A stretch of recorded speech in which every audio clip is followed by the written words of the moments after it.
Era il 19 aprile 1897, il giorno in cui comparve uno strano articolo a pagina 5 del Dallas Morning News. Il trafiletto fu scritto da un certo S.A.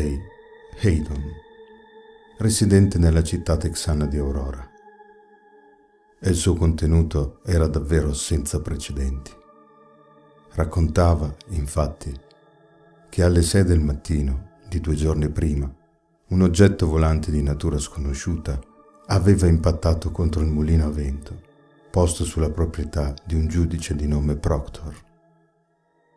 Fin qui si potrebbe pensare che questo caso non mostri nulla di tanto straordinario, ma l'autore proseguì affermando che dalla carcassa del velivolo venne effettivamente estratto il cadavere del pilota e non si trattava di un essere umano. A constatare la natura aliena dell'occupante del disco volante fu un anonimo ufficiale dell'esercito arrivato da Fort Worth. Ad aggiungere ulteriore stravaganza all'episodio sta il fatto che l'alieno, o il marziano, come venne allora definito, fu regolarmente omaggiato da un funerale cristiano e sepolto nel cimitero cittadino come un normale essere umano, cosa che, se la storia fosse veramente accaduta, darebbe una grande lezione sull'accettazione della diversità. Stando ai resoconti, i rottami della navicella furono gettati in un pozzo, salvo alcuni frammenti che vennero invece interrati assieme al corpo dell'alieno. Nel 1935, a riprova di ciò, il signor Brawley Hodges, che acquistò il terreno dove avvenne lo schianto dal proprietario precedente, affermò che la grave artrite che l'aveva afflitto era da imputare all'acqua del pozzo, contaminata dai detriti dell'aeronave. Per evitare che altri potessero intossicarsi con quell'acqua, l'imboccatura del pozzo fu sigillata da una lastra di cemento e vi venne costruita sopra una dépendance. Per quanto impressionante e per certi versi poetico, gli incidenti di Aurora presentano notevoli lati oscuri che ne attaccano la veridicità.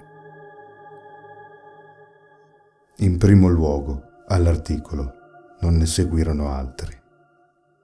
Ciò è davvero insolito, considerando la portata dell'avvenimento.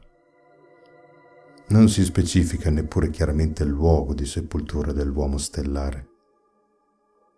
Naturalmente, esperti sia credenti che scettici hanno a lungo studiato il caso. Un'indagine condotta da Bill Case, che scriveva per il Dallas Times-Herald ed era direttore della Mutual UFO Network, raccolse le testimonianze di alcune persone che abitavano ad Aurora in quel periodo e che all'epoca erano bambini.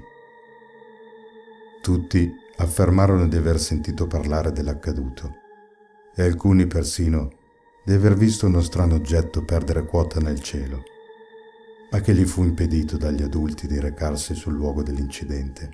Pertanto, di fatto, non videro né dischi volanti né alieni. Bill Case indagò sul cimitero della città, ma gli fu impedito di riesumare i resti del famigerato marziano. 6 anni più tardi uscì un articolo del Time dove si riportava l'intervista di una certa signora Etta Piggis, un 86enne di Aurora. La donna affermò che non c'era alcun mulino a vento nella proprietà Proctor. Tale dichiarazione avrebbe dovuto definitivamente precipitare l'intera faccenda nel baratro delle bufale, ma così non fu, poiché l'anziana aveva sia torto che ragione. Le indagini riportarono effettive rimanenze di una struttura in quel luogo, solo che non si trattava di un mulino a vento, bensì una torre di pompaggio dell'acqua di 3 piani. Evidentemente la signora Piggis, che nel 1897 aveva solo 4 anni, non poteva ricordare bene tutti i dettagli Nel 2008 nuove investigazioni furono svolte dagli UFO Hunters. Per prima cosa ottennero il permesso del nipote di Browley Oates di prelevare e analizzare campioni d'acqua dal famoso pozzo. Ne risultò normalissima acqua. Si recarono anche al cimitero, presso una tomba non segnalata, vicino alle sepolture della fine dell'Ottocento. Non avendo ricevuto il nulla osta per uno scavo, si limitarono a utilizzare il georadar, senza però riuscire a dimostrare l'effettiva presenza di resti umani o non umani. Sembra proprio che l'incidente di Aurora non abbia nulla di diverso dalle odierne bufale che circolano sui social network o sulle testate online poco scrupolose. E questo lo si può anche desumere da certi fatti. Primo, l'economia di Aurora si basava principalmente sul cotone. Per disgrazia, in quel periodo le piantagioni erano state flagellate dai parassiti. Secondo, un devastante incendio aveva raso al suolo gran parte della città, con un'ingente perdita di edifici e vite umane. Terzo, alle prime due sciagure si aggiunse una terribile epidemia che decimò gli abitanti. Quarto, il centro urbano fu bypassato dalla ferrovia, che avrebbe di certo portato nuove prosperità ai cittadini. Di fatto, all'epoca del presunto incidente UFO, Aurora era una città in agonia, devastata da ripetute sciagure e ormai quasi completamente spopolata. Non è quindi da escludere che la storia inventata da Hayden, che era noto per la sua mania di spararle grosse, fu uno strenuo tentativo di risollevare la città. Per un borgo morente, quale medicina migliore di un'improvvisa ondata di notorietà, con conseguente pellegrinaggio di curiosi alla ricerca della tomba di un alieno.